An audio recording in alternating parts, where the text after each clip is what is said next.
The city of Northport's new post office on Sumter Boulevard has been open for a year now. And even though the central location of the office was intended to make access easier, a recent complaint from a resident says that's just not the case. SNN Local News 6 reporter Howie Grace has that story. In 1974, Fred Connor had an accident and broke his neck. I come out of it better than I thought I would. But over time, Fred's injury left him wheelchair bound, and he learned to deal with his disability. But I had a post office box down here also, where I couldn't get mail here.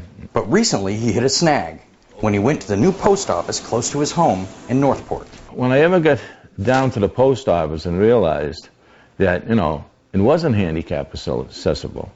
It didn't have an electric door. I can't get that door open by myself.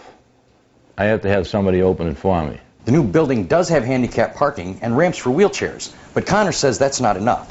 He would like to see electric doors installed like the ones at the police department across the street.